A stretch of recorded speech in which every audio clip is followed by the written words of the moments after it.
கர்த்தருடைய பரிசுத்த நாமத்திற்கு மகிமை உண்டாவதாக. லேவி பைபிள் மினிஸ்ட்ரியின் மூலமாய் உங்களை காண்பதில் மிகுந்த மகிழ்ச்சி அடைகிறேன். கர்த்ததாமே உங்கள் யாவரையும் ஆசீர்வதிப்பாராக. இன்றைக்கும் நாம் தியானிக்க போகின்ற தேவ செய்தியின் தலைப்பு, சாலமோன் ராஜாவுக்கு 1000 மனைவிகள் எப்படி வந்தார்கள் என்பதை குறித்து இன்று தியானிக்க போகிறோம். சாலமோனுடைய வாழ்க்கையில் சில காரியங்கள் இயேசு கிறிஸ்துவின் நிழலாட்டமாக நடந்திருக்கின்றன. அப்படி சாலமோன் வாழ்க்கையில் நடந்த சில காரியங்கள் இயேசு கிறிஸ்துவின் 1000 வருட அரசாட்சியில் நிழலாட்டமாக நடந்திருக்கிறது. அதை குறித்தும் நாம் இன்று தியானிக்க போகின்றோம். நம்முடைய வேதம் நம் கையில் கிடைப்பதற்கு முன்பாக பரலோகத்திலே வார்த்தையாகவும் தேவனாகவும் இருந்தது. அந்த வார்த்தையாகவும் தேவனாகவும் இருந்த வேதத்தை தேவன் தேவ மனிதர்களுக்கு வெளிப்படுத்தி அவர்களுடைய வாழ்க்கையில் சில காரியங்கள் நடப்பிக்க செய்து தேவன் எப்படிப்பட்டவர் என்பதை அறிந்து கொள்ளும்படியாக அவர்களுடைய வாழ்க்கையில் சில காரியங்களை அனுமதித்திருக்கிறார். அப்படி தேவ மனிதர்களுடைய வாழ்க்கையில் சில காரியங்கள் இயேசு கிறிஸ்துவின் நிழலாட்டங்களாக காணப்படுகின்றன. அவர்களுடைய வாழ்க்கையில் எல்லா காரியங்களும் இயேசு கிறிஸ்துவின் நிழலாட்டங்கள் இல்லை. சில காரியங்கள் மட்டும் இயேசு கிறிஸ்துவின் நிழலாட்டங்கள் இருக்கின்றன. அந்த தேவ மனிதர்கள் தவறுகள் செய்யும் பொழுதும் பாவங்கள் செய்யும் பொழுதும் அது இயேசு கிறிஸ்துவின் நிழலாட்டங்கள் அல்ல. அந்த பாவங்களை தேவன் எப்படி கண்டிக்கிறார், அந்த தவறுகளை தேவன் எப்படி கண்டிக்கிறார், அந்த தேவ மனிதர்கள் தவறுகள் செய்யும் பொழுதும் பாவங்கள் செய்யும் பொழுதும் தேவன் பாரபட்சம் இல்லாமல் அவர்களை தண்டிப்பதும், அந்த தேவ மனிதர்கள் தேவன் தண்டிக்கும் பொழுது மனம் திரும்பி தேவனிடத்தில் கேட்கும் பொழுது தேவன் அவர்களுக்கு மன்னிக்கிறதும் குறித்தும் எழுதப்பட்டிருக்கிறது. இவையெல்லாம் எதற்காக எழுதப்பட்டிருக்கிறது? பிற்காலத்தில் நமக்கு எச்சரிக்கை உண்டாகும்படியாக எழுதப்பட்டிருக்கிறது.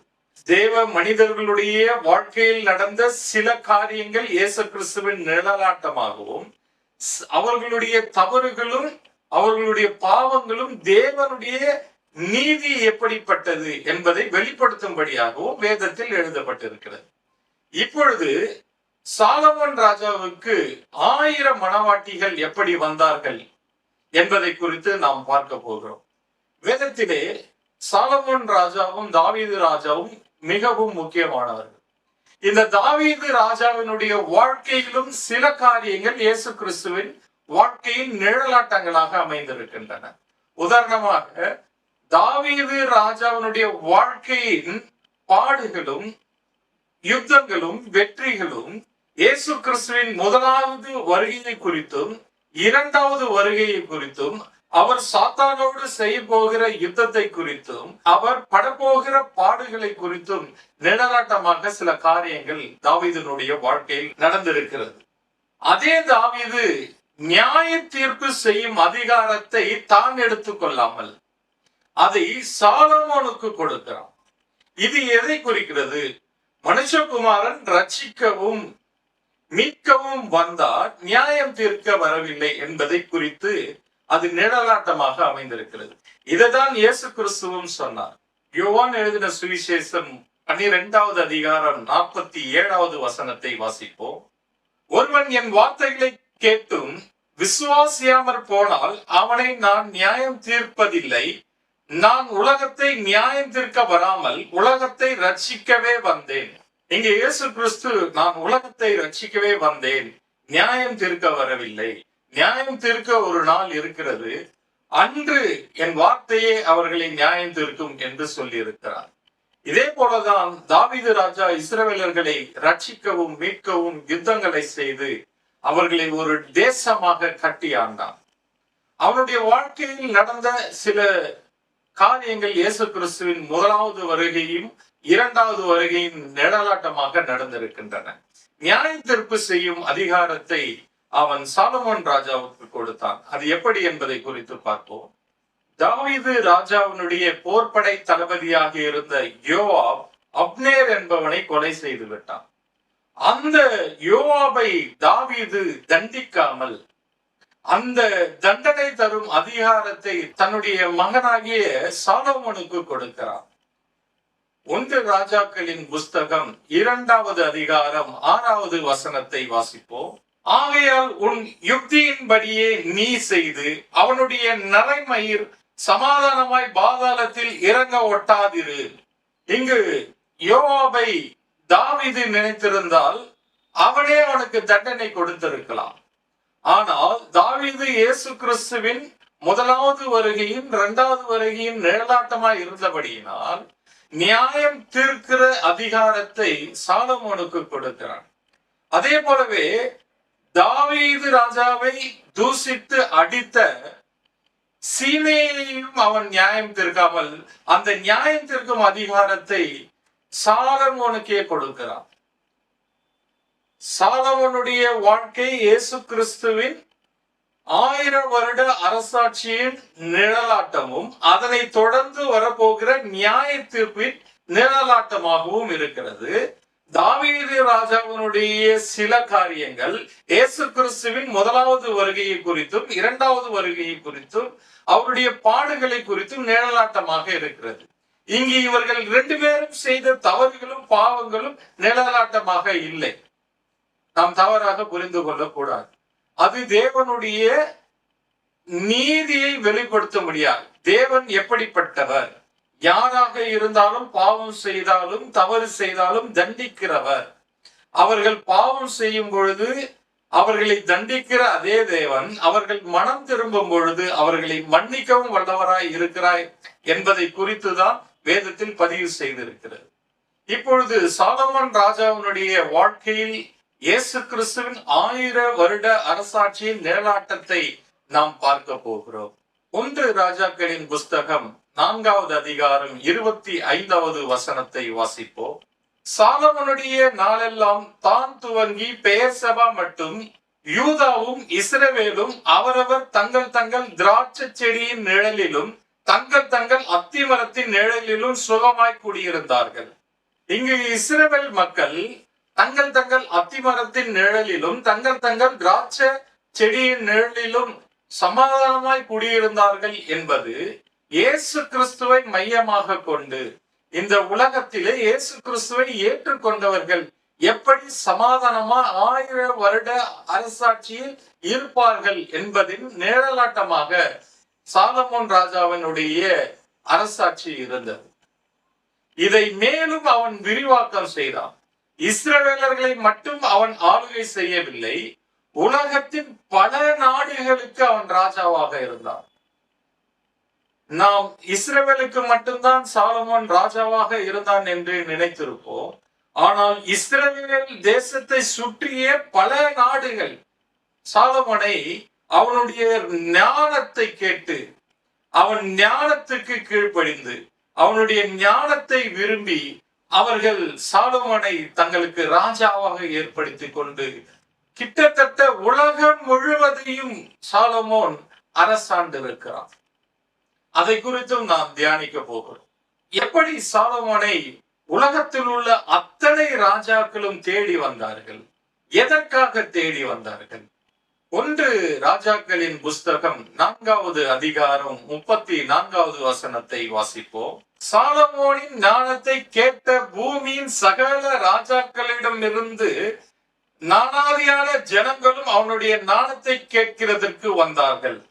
சாலமோனுடைய ஞானத்தை கேட்க சகல தேசத்திலிருந்தும் ராஜாவினுடைய ஆட்கள் வந்தார்கள். அப்படி வந்து அவர்கள் சாலமோனை குறித்து ராஜாக்களுக்கு சொல்லும் பொழுது அந்த ராஜாக்களும் சாலமோனுடைய ஞானத்தை கேட்டு சாலமோனை தங்களுடைய ராஜாவாகவே அவர்கள் ஏற்றுக்கொண்டார்கள். 1 ராஜாக்களின் புஸ்தகம் 11வது அதிகாரம் 3வது வசனத்தை வாசிப்போம். அவனுக்கு பிரபுக்கள் குலமான 700 மனையாட்டிகளும் 300 மறுமனையாட்டிகளும் இருந்தார்கள். அவனுடைய ஸ்திரீகள் அவன் இருதயத்தை வழுவி போக பண்ணினார்கள். இங்கு சாலமோன் ராஜாவுக்கு பிரபுக்கள் குலமான 700 மனையாட்டிகள் இருந்தார்கள், 300 மறுமனையாட்டிகள் இருந்தார்கள்.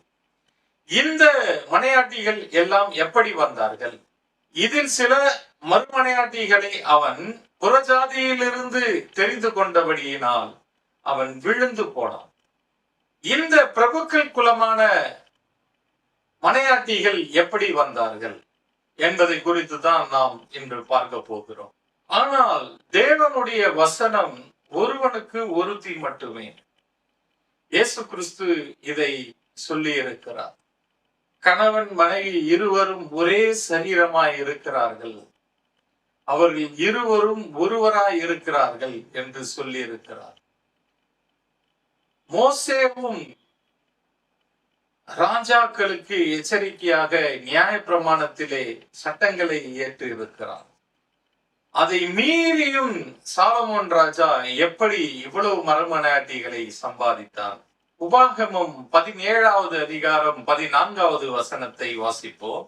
உன் தேவனாகிய கர்த்தர் உனக்கு கொடுக்கும் தேசத்தில் நீ போய் சேர்ந்து அதை சுதந்திரித்துக் கொண்டு அதில் குடியேறின பின் நீ என்னை சுற்றிலும் இருக்கிற சகல ஜாதிகளைப் போல நானும் எனக்கு ஒரு ராஜாவை ஏற்படுத்த வேண்டும் என்பாயானால்.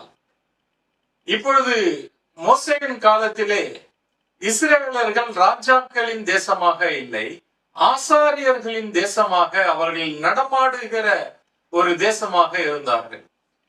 அவர்கள் பிற்காலத்திலே இஸ்ரவேலிலே போய் குடியிருக்க போகிறார்கள்.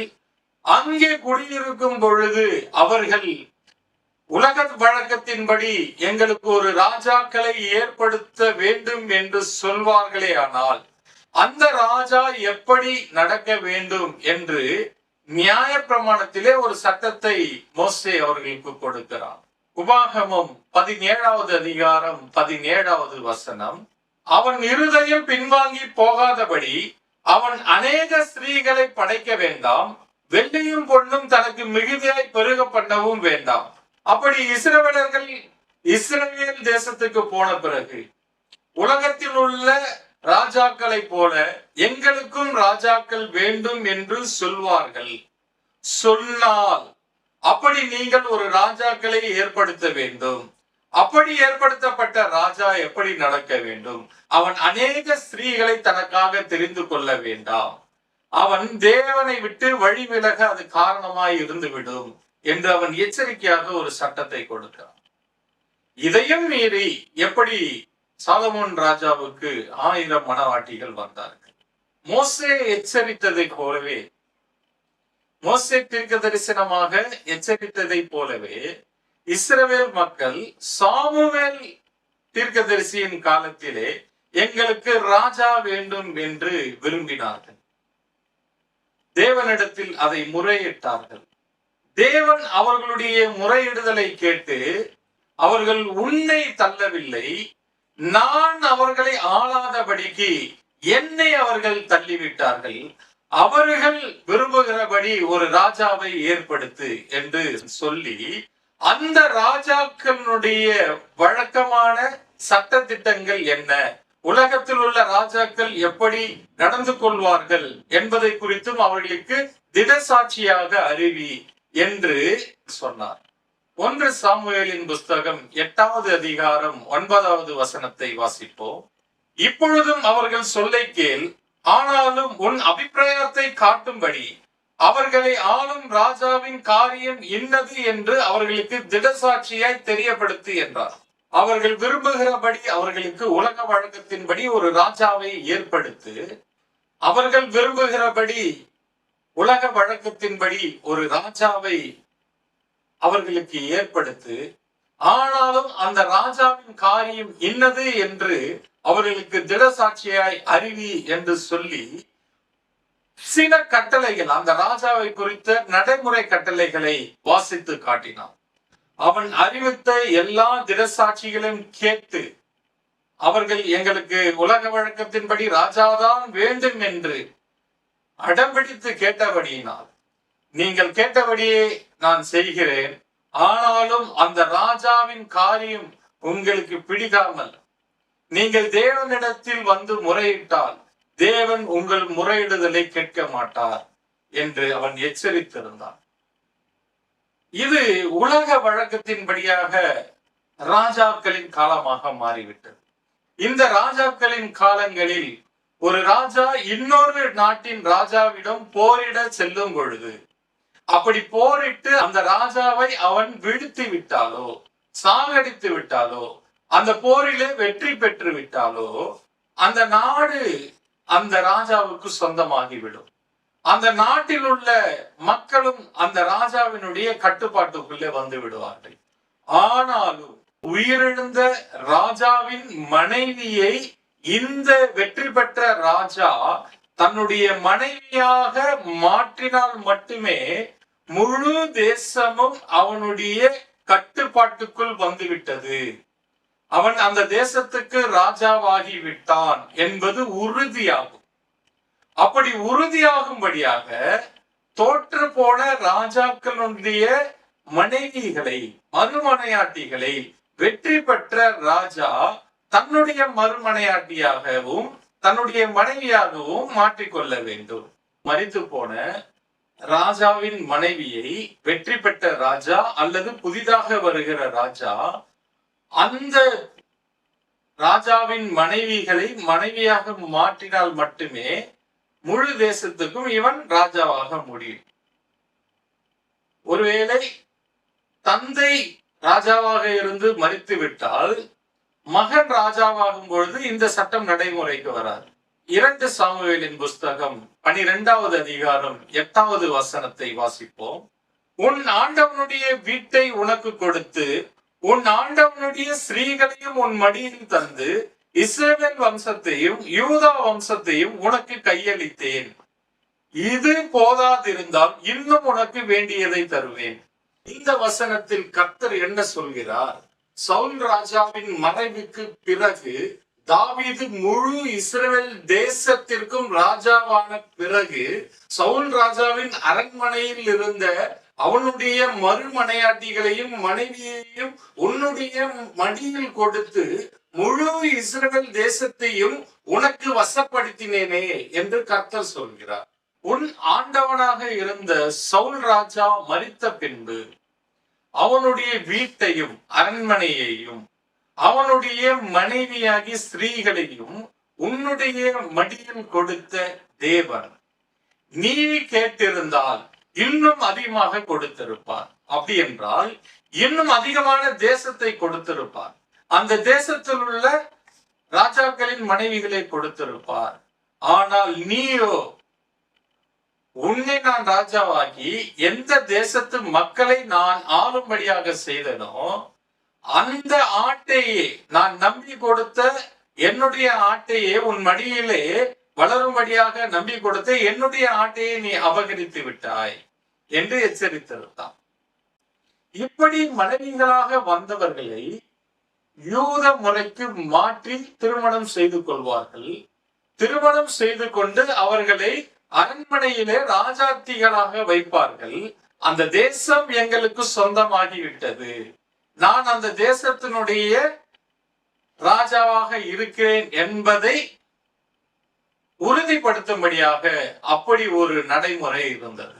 இந்த நடைமுறைகளை அறிந்த தாவீதின் அரண்மனையில் தாவீதுக்கு ஆலோசனைக்காரனாக இருந்த அகிதோப்பேல், அப்சலோம், தாவீதின் மகனாகிய அப்சலோம் தாவீதின் ஸ்தானத்திலே ராஜாவாக வர விரும்பிய பொழுது அந்த அப்சலோம் பக்கத்திலே அவன் சார்ந்து கொண்டு, தாவீதை நீ யுத்தம் செய்து வெற்றி பெறுவது லேசான காரியம் கிடையாது, நான் உனக்கு ஒரு சுலபமான காரியத்தை சொல்கிறேன், நீ அதை செய்தால் இந்த இஸ்ரவேல் தேசம் முழுவதும் உன் கைக்கு வந்துவிடும் என்று ஒரு ஆலோசனையை கொடுக்கிறார்.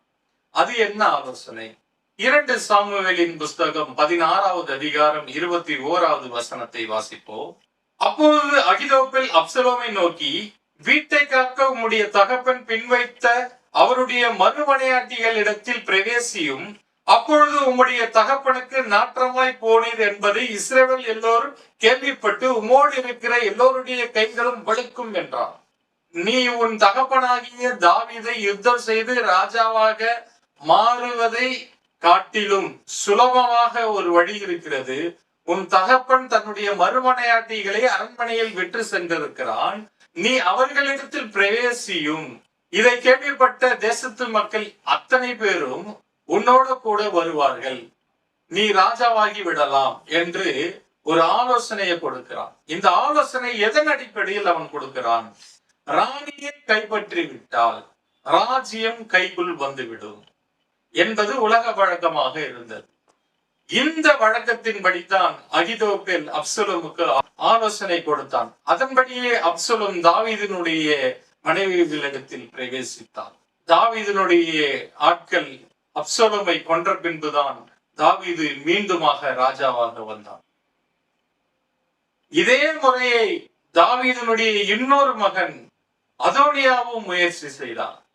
தாவீதினுடைய கடைசி மனைவியாக இருந்த அபிசாகை தாவீதின் மறைவிற்கு பிறகு அதோனியா ராஜாவாக முயற்சி செய்யும்படியாக அந்த அபிசாகை மணந்து கொடுக்கும்படியாக சாலமோன் ராஜாவின் இடத்தில் ஒரு விண்ணப்பத்தை வைத்தான். இதையெல்லாம் அறிந்த சாலமோன் ராஜா இதை சுதாரித்துக் கொண்டு என்ன சொன்னான்? 1 ராஜாக்களின் புஸ்தகம் 2வது அதிகாரம் 22வது வசனத்தை வாசிப்போம். ராஜாவாகிய சாலமோன் தன் தாயாருக்கு பிரதியுத்தரமாக, நீ சூனேம் ஊராளாகிய அபிஷாகை அதோனியாவுக்கு கேட்பானேன், அப்படியானால் ராஜ்ய பாரத்தையும் அவனுக்கு கேளும். அதோனியாவின் தந்திரத்தை தாவீதின் மகனாகிய சாலமோன் அறிந்திருந்தபடியினால் இவன் ராணியை திருமணம் செய்து ராஜ்யத்தை கைப்பற்ற முயற்சி செய்கிறான் என்பதை அறிந்து அதை தடுத்து விட்டான். இந்த ராணியை கைப்பற்றினால் ராஜ்யம் கைப்பற்றப்படும் என்ற அந்த உலக வழக்கம் எங்கிருந்து வந்தது? ஏனென்றால் தேவன் ஆதாமையும் ஏவாளையும் படைத்த பொழுது ஆளுகிற அதிகாரத்தை கணவன் மனைவியாகிய இருவருக்கும் சேர்த்தே கொடுத்தார். ராஜாவுக்கும் அந்த அதிகாரம் இருக்கிறது, ராணிக்கும் அந்த அதிகாரம் இருக்கிறது. ஆதியாகமம் 1வது அதிகாரம் 28வது வசனத்தை வாசிப்போம். பின்பு தேவன் அவர்களை நோக்கி, நீங்கள் பலுகி பெருகி பூமியை நிரப்பி அதை கீழ்ப்படுத்தி சமுத்திரத்தின் மச்சங்களையும் ஆகாயத்து பறவைகளையும் பூமியின் மேல் நடமாடுகிற சகல ஜீவ ஜந்துக்களையும் ஆண்டு கொள்ளுங்கள் என்று சொல்லி தேவன் அவர்களை ஆசீர்வதித்தார். கணவன் மனைவி இருவரையும் ஆசீர்வதித்து இருவருக்கும் சரி சமமாக ஆளுகை செய்யும் அதிகாரத்தை கொடுத்திருந்தார். இதை அறிந்த சாத்தான் ஆதாமை ஜெயிப்பதை காட்டிலும் ஏவாளை ஜெயித்து விட்டால் ராஜ்யம் தன் கையில் வந்துவிடும் என்று முயற்சி செய்து தந்திரமாக ஏவாளை ஏமாற்றி வஞ்சித்து அவன் உலகத்தின் அதிபதியாக மாறினான். இதே போலவே இயேசு கிறிஸ்து சிலுவையிலே யுத்தம் செய்து பிசாசை ஜெயித்து அவனுடைய அரண்மனையிலே அடிமைகளாக இருந்த அவனுடையவர்களாக இருந்த நம்மை மீட்டு இயேசு கிறிஸ்துவின் மனவாட்டிகளாக நம்மை மாற்றி இயேசு கிறிஸ்து ராஜாவாக முடிசூட்டப்பட்டார். அவர் ராஜாதி ராஜாவாகவே இருக்கிறார். நாம் அவருடைய மனவாட்டிகளாக இருக்கிறோம். இந்த வழக்கம் இப்படியே ராஜாக்களுடைய வழக்கமாக மாறிவிட்டது. அப்படி ஏவாளை அவன் வஞ்சித்து ஏவாளை தனக்கு கீழ்ப்படுத்தினபடியினால் ஆளுகிற அதிகாரத்தை பெற்ற ராஜாவும் ராணியும் ஆகிய ஆதாமும் ஏவாளும் அடிமைகளாக மாறிவிட்டார்கள். ஆகவே ஒரு ராஜ்யத்தில் ஆளுகிற அதிகாரம் ராஜாவுக்கும் இருக்கிறது, ராணிக்கும் இருக்கிறது. இந்த இருவரையும் தனக்கு கீழ்ப்படுத்தி கொண்டால் மட்டுமே புதிய ராஜா அந்த நாட்டுக்கு ராஜாவாக முடியும்.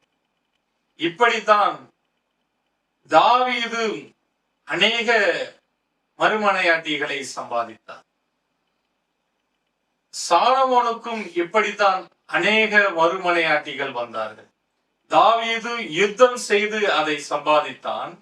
ஆனால் சாலமோன் ராஜா யுத்தமே இல்லாமல் அதை சம்பாதித்தான். சாலமோன் ராஜாவுடைய ஞானத்தை கேட்டு அவனுடைய ஆளுகை செய்கிற சமாதான முறையை அறிந்த மற்ற தேசத்து ராஜாக்கள் சாலமோன் தன்னுடைய தேசத்துக்கும் ராஜாவாக வேண்டும் என்பதற்காக தன்னுடைய குமாரத்திகளை அவனுக்கு மறுமனையாட்டிகளாக கொடுத்து அவனை தங்களுடைய தேசத்துக்கு ராஜாவாக மாற்றிக்கொண்டார்கள். அப்படி வந்த மறுமனையாட்டிகளை சாலமோன் ராஜா யூத மதத்திற்கு மாற்றி தன்னுடைய மனைவிகளாக மாற்றினார். ஆனாலும் அதிலே மனம் மாறாத சில ராணிகள் இருந்தார்கள். அவர்கள் சாலமோன் ராஜாவை வழி விலக செய்தார்கள். இப்பொழுது சாலமோன் ராஜா இஸ்ரவேல் தேசத்தை மட்டும் ஆளவில்லை, அதை சுற்றியிருந்த சகல தேசத்தையும் அவன் ஆண்டு அந்த தேசங்களுக்கெல்லாம் ராஜாவாக இருந்தான். 1 ராஜாக்களின் புஸ்தகம் 4வது அதிகாரத்தை வாசிப்போம். நதி தொடங்கி பெலிஸ்தர் தேசம் வழியா எகிப்தின் எல்லை மட்டும் இருக்கிற சகல ராஜ்யங்களையும் சாலமோன் ஆண்டு கொண்டிருந்தான். அவர்கள் சாலமோனுக்கு காணிக்கைகளை கொண்டு வந்து அவன் உயிரோடு இருந்த நாளெல்லாம் அவனை சேவித்தார்கள். சாலமோன் ராஜா இஸ்ரேல் தேசத்தை மட்டும் ஆளுகை செய்யவில்லை, அதை சுற்றியிருந்த சகல தேசத்தையும் அவன் ஆளுகை செய்திருந்தான். அது மட்டுமல்லாமல் அந்த நதிக்கு இப்புறத்திலும் அவன் ஆளுகை செய்திருந்தான். 1 ராஜாக்களின் புஸ்தகம் 4வது அதிகாரம் 24வது வசனத்தை வாசிப்போம். நதிக்கு இப்புறத்தில் இருக்கிற திப்சா முதற்கொண்டு ஆசா மட்டும் உள்ளவைகள் எல்லாவற்றையும் நதிக்கு இப்புறத்தில் உள்ள சகல ராஜாக்களையும் ஆண்டு வந்தான். அவனை சுற்றி எங்கும் சமாதானம் இருந்தது.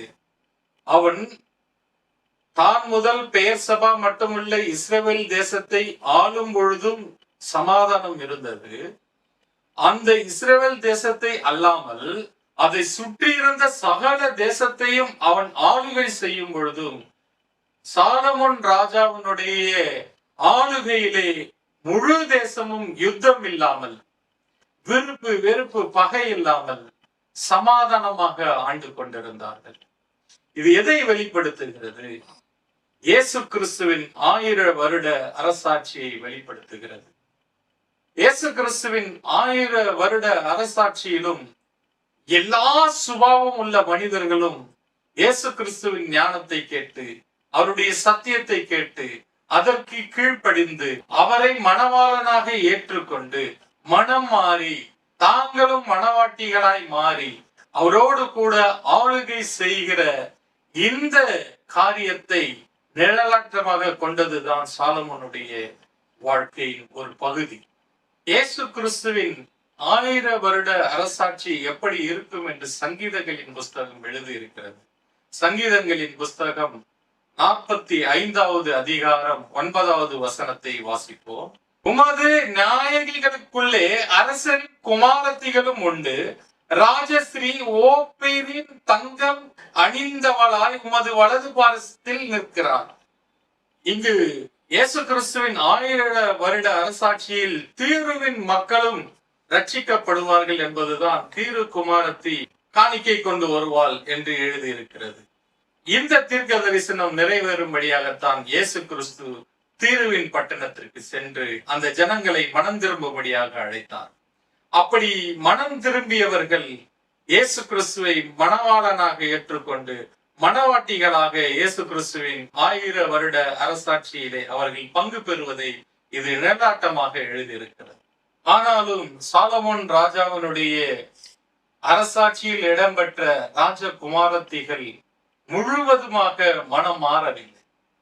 அவர்கள் முழுவதுமாக மனம் மாறாமல் சாலமோன் ராஜாவை வழி விலக செய்து விட்டார். 1000 வருட அரசாட்சி, ஆதாமும் 1000 வயது வரை பாவம் செய்யாமல் வாழ்ந்திருக்க வேண்டும். ஆனாலும் அவனால் வாழ முடியவில்லை. சாலமோன் ராஜாவும் வழி விலகாமல், பாவத்தில் விழுந்து விடாமல் 1000 வருட அரசாட்சியின் நிழலாட்டமாக முழுவதும் வாழ்ந்திருக்க வேண்டும். ஆனாலும் அது அவனாலும் முழுமையாக நடைமுறைப்படுத்த முடியாமல் அவன் அந்த ஸ்திரீகளாலே வழி விலகி போய்விட்டான். ஆதாம் செய்யாததை, சாலமோன் செய்யாததை இயேசு கிறிஸ்து செய்து முடிப்பார். இயேசு கிறிஸ்து 1000 வருட அரசாட்சியிலே உலகம் முழுவதும் உள்ள எல்லா ஜனங்களையும் அவர் தன்னுடைய மனவாட்டிகளாக மாற்றி அவர் ராஜாவாக ஆளுகை செய்வார். அவரோடு கூட அவருடைய மனவாட்டிகளும் இணைந்து ஆளுகை செய்வார். இப்பொழுதும் அநேக மனவாட்டிகள் இயேசு கிறிஸ்துவுக்கு இருந்தாலும் யார் உண்மையாக மனம் திரும்பி தன்னுடைய பாவங்களை எல்லாம் விட்டு முழுமையாக மனம் திரும்பி அவரை முழு மனதோடு மணவாளனாக ஏற்றுக்கொண்டு தங்கள் வாழ்க்கையை அர்ப்பணித்து வாழ்கிறார்களோ அவர்கள் மட்டுமே உத்தமிகள், அவர்கள் மட்டுமே மணவாளனால் உத்தமிகள் என்று அழைக்கப்படுவார்கள். உன்னத பாட்டின் புஸ்தகம் 6வது அதிகாரம் 9வது வசனத்தை வாசிப்போம். என் புறாவே, என் உத்தமியோ ஒருத்தியே, அவள் தன் தாய்க்கு ஒரே பிள்ளை, அவள் தன்னை பெற்றவளுக்கு அருமையானவள். குமாரத்திகள் அவளை கண்டு அவளை வாழ்த்தினார்கள். ராஜ ஸ்ரீகளும் மறுமனையாட்டிகளும் அவளை போற்றினார்கள். ராஜ ஸ்ரீகளும் மறுமனையாட்டிகளும் யாரை போற்றினார்கள்? யார் உண்மையான மணவாட்டியாக இயேசு கிறிஸ்துவை ஏற்றுக்கொண்டு மணவாளனுக்கு பிரியமாய் காத்திருக்கிறார்களோ அவர்களை மட்டுமே அவர் உண்மையான என் புறாவே, என் உத்தமியே என்று அழைப்பார். அப்படிப்பட்ட முழு மனம் திரும்புதலோடு மணவாளனுக்காக காத்திருக்கிற நாம் அனைவரும் இயேசு கிறிஸ்துவின் 1000 வருட அரசாட்சியில் இடம்பெற்று அவரோடு கூட ஆளுகை செய்கிறவர்களாயிருப்போம். இந்த காரியத்திலே சாலமோன் ராஜாவுக்கு அநேக உலகத்தில் உள்ள ராஜாக்கள் தங்களை அவன் ஆளுகை செய்ய வேண்டும், அவனுடைய ஞானம் எங்களை ஆளுகை செய்ய வேண்டும், அவனுடைய ஞானத்துக்கு நாங்கள் கீழ்ப்படிந்து நடக்கிறோம் என்று சொல்லி தங்களுடைய குமாரத்திகளை சாலமோன் ராஜாவுக்கு மணவாட்டிகளாக கொடுத்து சாலமோன் ராஜாவை உலகம் முழுவதும் மணவாளனாக ஏற்றுக்கொண்டு அவனுடைய ஆட்சியிலே அத்தனை பேரும் சமாதானமாக வாழ்ந்தார்கள். இது இயேசு கிறிஸ்துவின் 1000 வருட அரசாட்சியின் நிழலாட்டமான காரியமாய் இருக்கிறது. நாமும் முழு மனதோடு இயேசு கிறிஸ்துவை மணவாளனாக ஏற்றுக்கொண்டு சாலமோனிலும் பெரியவராய் இருக்கிற அவர் ஞானம் சத்தியத்தின்படி இருக்கிறது. அந்த சத்தியத்தின்படி அவரை மணவாளனாக ஏற்றுக்கொண்டு மணவாட்டியாக உத்தமியாக கர்த்தருடைய வருகையில் காணப்படுவோம். 1000 வருட அரசாட்சியில் காணப்படுவோம். கர்த்தர் தாமே உங்கள் யாவரையும் ஆசீர்வதிப்பாராக. God bless.